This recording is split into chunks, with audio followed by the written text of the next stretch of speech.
सुंदर असा रिझल्ट मला मिळालेला तर आहेच. पण जे सौंदर्य असतं आणि सौंदर्याविषयी स्त्रियांना जी क्रेज असते, तर त्याचा रिझल्टही माझा अगदी जबरदस्त आहे. आजचा आपला विषय आहे जे अगदी बालवयापासून आपल्याला आरशाची क्रेज असते बघा. शाळेमध्ये जाताना, अगदी बालवाडीत जाताना सुद्धा आपण घरातून जेव्हा पडतो, तेव्हा आपल्याला आरशाची क्रेज असते आणि या आरशामध्ये आपण आपलं सौंदर्य निहाळतो. हळूहळू आपण शालेय जीवनातून तरुणपणात येतो. तरुणपणातून आपण वैवाहिक जीवनात येतो. मातृत्व लाभतं, आजीपण पण लाभतं. पण या सगळ्या रेसमध्ये कुठेतरी आपलं सौंदर्य आपल्याला उतरताना दिसतं. म्हणजे सौंदर्याला उतरती कळा लागली असं आपण म्हणतो, की सौंदर्य हे फार कमी दिवसांचं असतं. सौंदर्याचा जो कार्यकाळ आहे, आपण असं म्हणतो, की 9चे 9 दिवस या उक्तीप्रमाणे. पण आपण जर आपल्या सौंदर्याला आपल्या मानसिक भावनांशी जोडलं, तर आपलं जे सौंदर्य आहे ते चिरकाल असं टिकत असतं. मग चिरकाल सौंदर्य लाभण्यासाठी आणि आपण चिरतरुण दिसण्यासाठी जो महत्वाचा माध्यम आहे, जो महत्वाचा पुरावा आहे आणि ज्या रस्त्यावर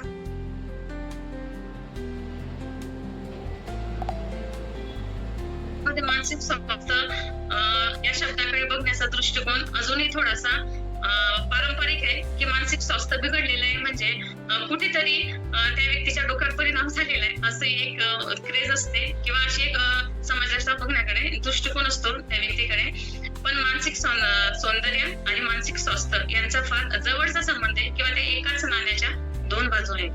पण मानसिक स्वास्थ्य आपल्याला जर चांगलं लाभलं तर ऑटोमॅटिक आपलं जे सौंदर्य आहे ते सुद्धा खुलून दिसत असतं.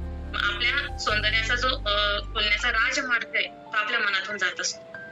आपलं मन सुंदर तर आपलं चेहरा सुंदर. मनामध्ये ज्या भावना असतात त्या आपल्या चेहऱ्यावर झळकत असतात. आपल्या चेहऱ्याची तेजी ही मनातून उगम पावत असते. मन तुमचं जेवढं शांत, विचार तुमचे जेवढे शांत, तेवढंच तुमच्या चेहऱ्यावर ते प्रतित होत असतं आणि चेहऱ्याचं सौंदर्य तेवढंच खुलून दिसत असतं. पण चेहऱ्याचं सौंदर्य खुलण्यामागचं कारण म्हणजे निव्वळ मेकअप नव्हे किंवा ब्रँडेड कपडे घालणं नव्हे. ही सौंदर्याची व्याख्या नाही.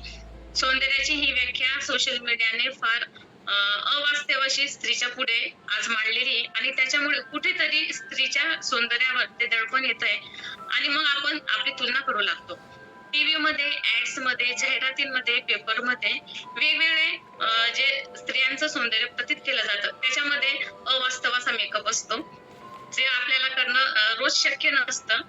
स्त्रिया ज्या पिक्चर मध्ये दाखवल्या जातात त्या नटी असतात, त्यांच्या अवतीभोवती हजारो फ्लॅशलाईट असतात आणि अगदी हाय प्रोफाईल असा त्यांचा मेकअप केलेला असतो आणि त्या मेकअपची तुलना मग आपण कुठेतरी स्वतःसोबत करत असतो आणि सांगतो की अरे ही नटी किती सुंदर आहे, मी अशी कधी सुंदर होणार. पण आपलं जे सौंदर्य आहे ते नैसर्गिक असतं आणि या नैसर्गिक सौंदर्यालाच आपल्याला चिरतरुण असं ठेवायचंय. मग आपलं सौंदर्य एव्हरग्रीन ठेवण्यासाठी सगळ्यात चांगला मार्ग म्हणजे मनाची शांतता, विचारांचा समतोल आणि आलेल्या परिस्थितीशी समायोजन करणे. परिस्थिती कुठलीही असू द्या बघा, स्त्रियांवर जबाबदारी जास्त असते.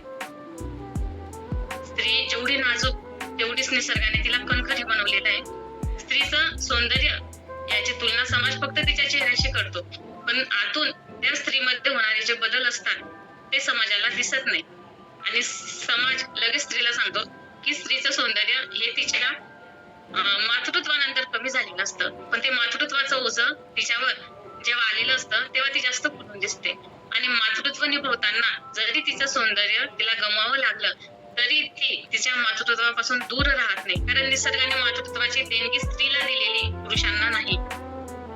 त्याच्यानंतर जो मासिक पाळीचा धर्म असतो तो सुद्धा स्त्रियांना निभवण्याचा असतो, पुरुषांना नाही.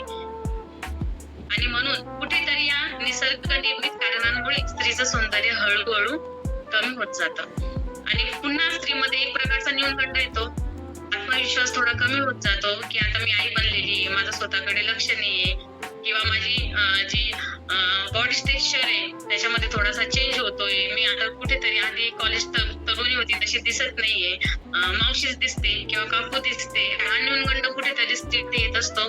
हळूहळू मुलांच्या जबाबदारी, संसाराच्या जबाबदारीमध्ये स्त्रीचं सौंदर्य, संसार जसा वाढत जातो तसं स्त्रीचं सौंदर्य हळूहळू कमी होत जात असतं.